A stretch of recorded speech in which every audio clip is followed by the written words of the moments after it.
Welcome back to my channel में आप लोग का तहे दिल से स्वागत करते हैं और हार्दिक अभिनंदन करते हैं। माय डियर फ्रेंड्स, आप लोगों के लिए मैं एक ऐसी स्टोरी लेकर आया हूं जिसे सुनने के बाद आप एक औरत का दर्द समझ सकेंगे, एक आप औरत की इज्जत कर सकेंगे और करना ही चाहिए। इस कहानी का नाम है धर्म पत्नी की विदाई। अगर पत्नी है तो दुनिया में सब कुछ है। राजा की तरह जीने और आज की दुनिया में अपना सिर ऊंचा रखने के लिए अपनी पत्नी का शुक्रिया करें। आपकी सुविधा असुविधा, आपके बिना कारण के क्रोध को संभालती है। तुम्हारे सुखी से सुखी, तुम्हारे दुख से दुखी है। आप रविवार को देर से बिस्तर पर रहते हैं, लेकिन इसका कोई रविवार या त्योहार नहीं होता है। चाय लाओ, पानी लाओ, खाना लाओ, ये ऐसा है और वो ऐसा है। कब अकल आएगी तुम्हें? ऐसे ताने मारते हो। उसके पास बुद्धि है और केवल उसी के कारण तो आप जीवित हैं, वरना दुनिया में आपको कोई भी नहीं पूछेगा। आप जरा इस स्थिति की सिर्फ कल्पना करें।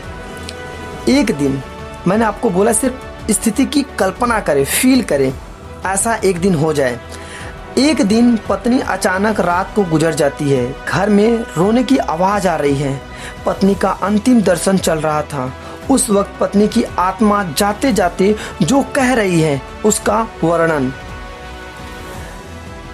मैं अभी जा रही हूँ, अब फिर कभी नहीं मिलेंगे, तो मैं जा रही हूँ।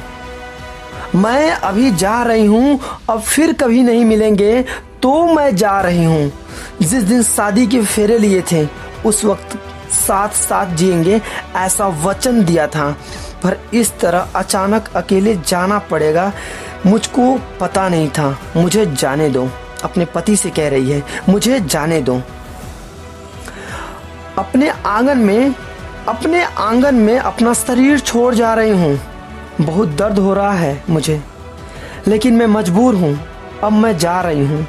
मेरा मन नहीं मान रहा है, पर अब मैं कुछ नहीं कर सकती। मुझे जाने दो। बेटा और बहू रो रहे हैं, देखो। मैं ऐसा नहीं देख सकती और उनको दिलासा भी नहीं दे सकती हूँ। पोता बाबा कर रहा है, उसे शांत करो। बिल्कुल ध्यान नहीं दे रहे हैं। हाँ, और आप भी मन मजबूत रखना और बिल्कुल ढीले ना होना। मुझे जाने दो। अभी बेटी ससुराल से आएगी और मेरा मृत शरीर देखकर बहुत रोएगी। तब उसे संभालना और शांत कराना, और आप बिल्कुल नहीं रोना। मुझे जाने दो। जिसका जन्म हुआ है उसकी मृत्यु निश्चित है। जो भी इस दुनिया में आया है वो यहाँ से ऊपर गया है। धीरे धीरे मुझे भूल जाना, मुझे बहुत याद नहीं करना और इस जीवन में फिर से काम में डूब जाना। अब मेरी बिना जीवन जीने की आदत जल्दी से डाल लेना। मुझे जाने दो। आपने इस जीवन में मेरा कहा कभी नहीं माना है। आपने इस जीवन में मेरा कहा कभी नहीं माना है। अब जिद छोड़कर व्यवहार में विनम्र रहना। आपको अकेले छोड़कर जाते मुझे चिंता हो रही है, लेकिन मैं मजबूर हूँ। मुझे जाने दो। आपको बीपी और डायबिटीज है। गलती से भी मीठा नहीं खाना, अन्यथा परेशानी हो जाएगी। सुबह उठते ही 2 दवा लेना ना भूलना। चाय अगर आपको देर से मिलती है तो बहू पर गुस्सा ना करना। अब मैं नहीं हूँ यह समझकर जीना सीख लेना। मुझे जाने दो। बेटा और बहू कुछ बोल दे तो चुपचाप सुन लेना। कभी गुस्सा नहीं करना, हमेशा मुस्कुराते रहना, कभी उदास नहीं होना। मुझे जाने दो। अपने बेटे के साथ खेलना, अपने दोस्तों के साथ समय बिताना। अब थोड़ा धार्मिक जीवन जिए ताकि जीवन को सीमित किया जा सके। अगर मेरी याद आए चुपचाप रो लेना, लेकिन कभी कमजोर नहीं होना। मुझे जाने दो। मेरा रुमाल कहाँ है, मेरी चाबी कहाँ है? अब ऐसे चिल्लाना नहीं। सब कुछ ध्यान से रखना और याद रखने की आदत करना। सुबह और शाम नियमित रूप से दवा लेना। अगर भूल जाए तो सामने से याद कर लेना। जो भी खाने को मिल जाए प्यार से खा लेना और गुस्सा नहीं करना। मेरी अनुपस्थिति खलेगी पर कमजोरी नहीं लाना। मुझे जाने दो। बुढ़ापे की छड़ी भूलना नहीं और धीरे धीरे से चलना। यदि बीमार हो गए और बिस्तर में लेट गए तो किसी को भी सेवा करना पसंद नहीं आएगा। मुझे जाने दो। शाम को बिस्तर पर जाने से पहले एक लोटा पानी मांग लेना। प्यास लगे तब पानी पी लेना।